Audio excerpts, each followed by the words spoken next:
ಹೇಳಿ ಸರ್. ಕರ್ನಾಟಕ ರಾಜ್ಯದಲ್ಲಿ ಪರಿಶಿಷ್ಟ ಜಾತಿ ಮತ್ತು ಪರಿಶಿಷ್ಟ ವರ್ಗ ಸೇರಿ 1,45,00,000 ಜನಸಂಖ್ಯೆ ಇದೆ.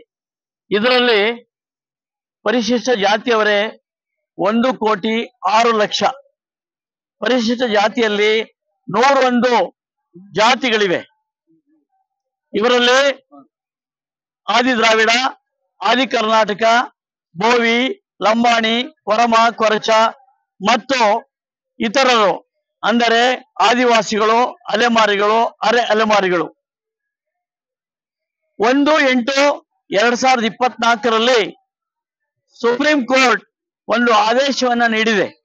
ಅದೇನೆಂದರೆ ಪರಿಶಿಷ್ಟ ಜಾತಿಯ ಮೀಸಲಾತಿಯಲ್ಲಿ ಒಳ ಮೀಸಲಾತಿಯನ್ನ ನೀಡಬಹುದು ಎಂದು ತೀರ್ಪನ್ನು ನೀಡಿದೆ. ಇದು ನಮಗೆ ಅಂದರೆ ಪರಿಶಿಷ್ಟ ಜಾತಿಯವರಲ್ಲಿ ಅಲ್ಪ ಸಂಖ್ಯಾತರಿಗೆ ತೊಂದರೆ ಆಗುವಂತ ಬಲಾಢ್ಯರಿಗೆ ಕೊಟ್ಟು ಅವರಿಗೆ ಹೆಚ್ಚು ಪ್ರಾತಿನಿಧ್ಯ ಮತ್ತು ಸಮಾನ ಅವಕಾಶಗಳನ್ನು ಕೊಟ್ಟರೆ ಉಳಿದ ಅಲ್ಪ ಜನಾಂಗಗಳಿಗೆ ಪರಿಶಿಷ್ಟ ಜಾತಿಯ ಅಲ್ಪ ಸಿಗದೆ ಅವರು ಹಿಂದುಳಿಯಲು ಸಾಧ್ಯವಾಗುತ್ತದೆ. ಆದ್ದರಿಂದ ನಮ್ಮ ಮನವಿ ಏನು ಅಂದ್ರೆ ಒಳ ಮೀಸಲಾತಿಯನ್ನ ನೀಡುವುದಾದ್ರೆ ಆಧರಿಸಿ ಯಾರು ಸಮಾಜದಲ್ಲಿ ಹಿಂದುಳಿದಿದ್ದಾರೆ, ಯಾರು ಬಡತನ ರೇಖೆಯಿಂದ ಕೆಳಗಿದ್ದಾರೆ, ರಾಜಕೀಯವಾಗಿ ಕೂಡ ಅವರು ಉನ್ನತ ಸ್ಥಾನಗಳನ್ನ ಪಡೆದಿಲ್ಲ, ಯಾರು MLAಗಳಾಗಿಲ್ಲ, MLCಗಳಾಗಿಲ್ಲ ಅಂತವ್ರಿಗೆ ಅವಕಾಶಗಳನ್ನ ಕೊಡಬೇಕು ಅಂತ ಹೇಳಿ ಈ ಸಂದರ್ಭದಲ್ಲಿ ನಾವು ಕೇಳ್ಕೊಳ್ತಾ ಇದ್ದೀವಿ. ಇವಾಗ ಪರಿಶಿಷ್ಟ ಜಾತಿಯಲ್ಲಿ ಒಳ ಮೀಸಲಾತಿ ಮಾಡಿ ಮನವಿ ಶಿಫಾರಸು ಮಾಡಿ ವರದಿ ಕೊಡಿ ಅಂತ ಹೇಳಿ ನಾಗಮೋಹನ್ ದಾಸ್ ಅಂತಕ್ಕಂಥವ್ರನ್ನ ಉಚ್ಚ ನ್ಯಾಯಾಲಯದ ಅವರ ಏಕಸದಸ್ಯ ಆಯೋಗದ ಅಧ್ಯಕ್ಷನಾಗಿ ಮಾಡಿದ್ದಾರೆ. ಇವರು 2 ತಿಂಗಳಲ್ಲಿ ವರದಿ ಕೊಡಿ ಅಂತ ಹೇಳಿ ಅವರಿಗೆ ತಿಳಿಸಿದ್ದಾರೆ.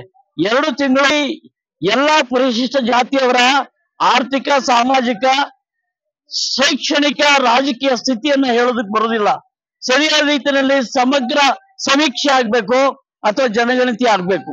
ಜನಗಣತಿ 2011ರಲ್ಲಿ ಆಗಿತ್ತು, ನಂತರ ಜನಗಣತಿ ಆಗೇ ಇಲ್ಲ.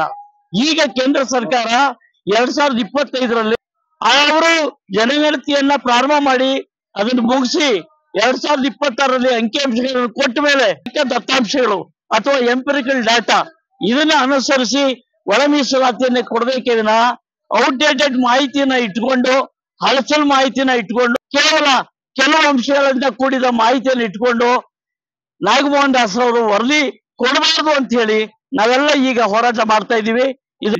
ಅದಕ್ಕೋಸ್ಕರ ನಮ್ಮ ಹೋರಾಟ ನಮಗೆ ನ್ಯಾಯ ಸಿಕ್ಕುವರೆಗೂ ಕೂಡ ನಿರಂತರವಾಗಿ ನಡೀತದೆ. ಇವತ್ತು ಕೂಡ ಗಾಂಧಿ ನಾಗಮೋಹನ್ ದಾಸರವರನ್ನ ಭೇಟಿ ಮಾಡಲಿದ್ದೇವೆ. ಅವರಿಗೆ ನಾವು ಮನವಿಯನ್ನ ಸಲ್ಲಿಸ್ತೇವೆ.